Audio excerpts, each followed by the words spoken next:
All right, you win. Good evening.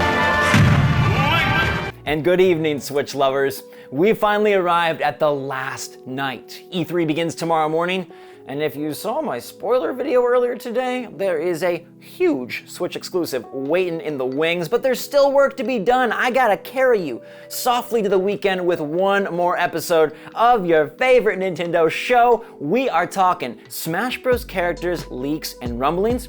We're talking about new Switch games that just got announced, and Nintendo goofed again. There's another Switch update debacle, and they can't figure out how to fix it so far. So what the heck is going on? And what the heck is going on, guys and girls? It's Zach from SwitchForce. Hope you're all doing amazing. If you're new here, thanks for joining. You picked the perfect time. It's about to be E3, and this is your one-stop fun shop for all things Nintendo forever.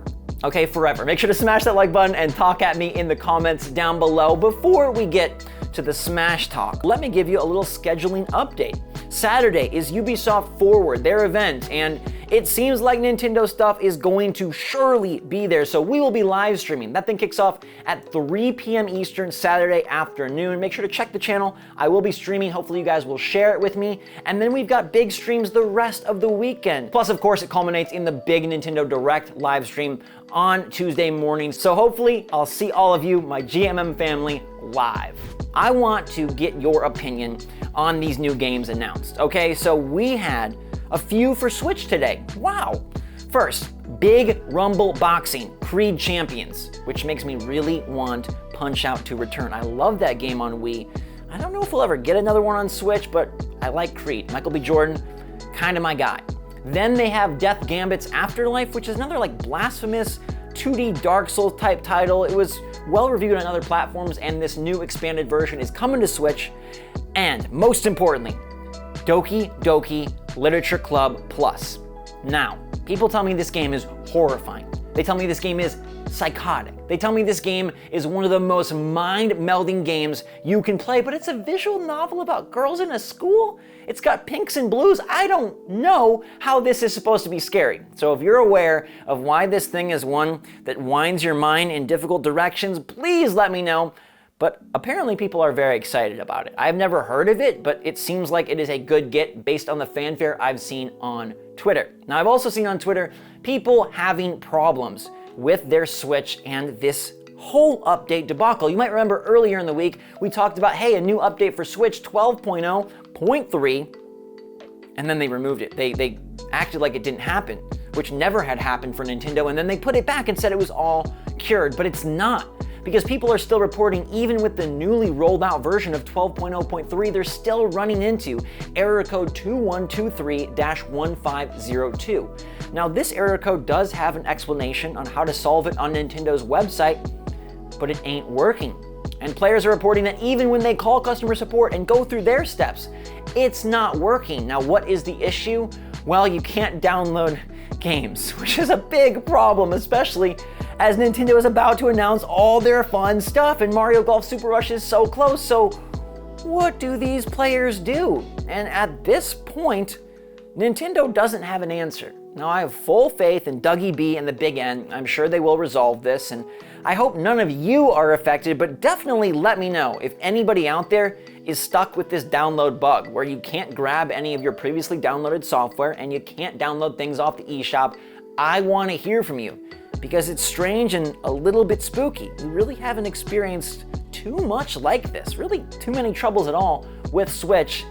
Now is not the good time for them to be having an update issue.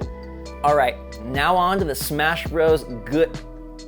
Normally, I would cut that out because it was a mistake, and I try to make these videos look effortless to you, the viewer, but I want you to know that I make mistakes every single video, and I want you to know that these take a lot of hard work to happen. Good morning, Mario, or good evening, Link. It doesn't just materialize out of nowhere, and I gotta give a big thanks to Gabe on the editing wheels, the wheels of steel, making the magic happen. And I want you to know that I'm just a guy trying to bring you the goodness and share my Nintendo love. It's tough, and to do them day in and day out, like, I am so grateful for your support. I don't think I could continue at this rate without all you guys and girls and everybody else. So thank you so much for being a part of this family and making Good Morning Mario something so special. We're approaching 100 episodes. It's the best project I've probably ever done in my 10-year career on YouTube, and it just feels like the community and the friendship and the family that we've formed around this, it feels like it's ready to bust through. And I have you guys, everybody to thank for it so dearly. Yeah, because like this takes a lot. It's a lot, but it's worth it. And we're gonna have you covered all through E3. It's gonna be good. All right, it's time for that Super Smash Bros. Goodness, because goodness gracious, we're getting new characters. We might be getting 2, we might finish out the Fighter Pass, or maybe they'll just give us 1, but Super Smash Bros. Ultimate is an inevitability at Nintendo's E3 Direct. I feel like they've done a great job of keeping these final characters under wraps, and it seems like there is a lot riding on these two, because you've got 2 chances left for your favorite. And let me know in the comments down below who your favorite is, your most wanted Smash Bros. Ultimate fighter. I saw a really interesting leak, and it was very well put together. It talked about 2 characters being unveiled, and it made a lot of sense. One was Dixie Kong, to tie into the new Donkey Kong game, and to sort of complete the characters that we already have, Donkey Kong and King K. Rool, and the other was that Microsoft connection paying dividends. It was Master Chief being delivered straight from Xbox now to your Switch. That is the break the internet moment that I think we all crave. It would be unprecedented, and Nintendo would love the publicity. I don't know if they have it in them. I wonder what the Microsoft Nintendo connection is, but if it's Master Chief and Smash Bros, whew. Now, I'm not endorsing this leak because I think it was too detailed. And when you see a leak that knows exactly the order of how this sequence of events is going to play out in the trailer, that's too much. But it's interesting because we really don't know who it's going to be. The usual suspects, Doom Guy, Crash Bandicoot, Rayman, Dante, Ryu, I haven't heard enough backing them up to really believe strongly that it's any of those characters. I really think we're going to get 1 Nintendo fighter and 1 third party. And that third party could be from an already established partner, or it could be from someone that does have a game coming soon, a game we see at E3. I feel like a Pokemon is a high probability pick because we don't have any new Gen 8ers in the game, at least not playable, and it would be fitting, especially with how much emphasis Nintendo is putting on Pokemon currently. You know, we got the Diamond and Pearl remakes, we got Legends Arceus. It's gonna be a big year for Pokemon. Heck, it's an anniversary of its own. And then third party, you know, it could be any of the ones that we've heard suggested time and time again, but Nintendo has also really surprised us with who they've picked. Sometimes they just go in a complete crazy direction, and if you need to just close your eyes and roll the dice, I mean, you might as well guess a sword character. But I think that Sakurai knows the weight of these final 2.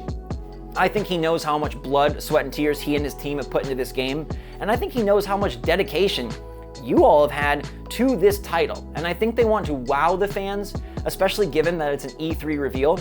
If we look back last time, that Banjo-Kazooie reveal blew everyone's mind. And I know for a lot of you, this will be the most exciting moment, or at least has a chance to be. Like Smash Bros. Getting someone great, for you, is as good as me getting a brand new game. I mean, I'm still excited to see who they add to the roster, but I know that a lot of you, like, this is what E3 is riding on. And so we're gonna have to wait to hear straight from Sakurai what they delivered. Now, I think it's also interesting because Smash Bros. Could factor in as a massive part of Nintendo's E3 Direct, or something smaller. I mean, they could give us 1 2-minute trailer, or they could go with 2 trailers as well as Treehouse Time. Now, previously they've used Sakurai Presents as a way to go in-depth on these character reveals. I feel like they will do the same. I don't think they're gonna use Treehouse Time to go into the Smash Bros. Specifics unless the character is like coming out the week of E3, and they could do that, right? They could say, hey, this character is ready to rumble, or they might have it paced out later on in 2021. I feel like the latter is more likely, but I know we're getting something Smash Bros. And I hope they're able to wow us with a trailer that does the magic. It does the Nintendo magic. My pick, of course, is always gonna be for Waluigi. I think that's the way you end this thing with a bang. I think it's the way you end this thing, and potentially, you know, maybe it ends Sakurai's career. And what better way to go down as the Smash Bros. Almighty Father and announce Waluigi as the one remaining fighter. That would be a beautiful moment, but let me know in the comments down below who you think is going to get revealed at E3. And now it's time for our poll, where I ask the tough questions. Remember, our poll's up every evening on the community tab, so make sure to turn your notification bell on so you can get your voice heard. I asked you the big one. Nintendo Switch fans, pancakes, waffles, or toast? And I gotta say, as much as I love you and did the whole lovey-dovey thing earlier, y'all let me down. Where my toast fans at? Only 13%, that is my lucky number by the way, so thanks for that, but only 13% pick toast. I know it's not as sugary, but the spread variety, ooh baby. I like some butter and salt. Give me a little raspberry jam. Dude, you gotta try honey and butter. That is delicacy. That is delicious. But I know a good pancake and a good waffle are wonderful as well. They just feel heavy on my system. If I had to pick between the other two, if you want me to go more true blue breakfast food, I'm saying pancakes, just because I think you can get them a little soggier with the syrup, and something about that really appeals to me. But it was waffles coming in second place with 42% and pancakes at 45%, a very close battle, nearly neck and neck. I mean, they basically tied based on how many votes we got, and then toast just kind of tanked. You let me down. But I hope not to let you down ever. I'm gonna bring you the best coverage of E3 I can, and I cannot wait to share it all with you. So thanks so much for watching. Smash that like button. Let me know your take in the comments down below. And until next time, my wonderful people, stay safe, stay healthy, stay happy, stay positive out there. SwitchForce out.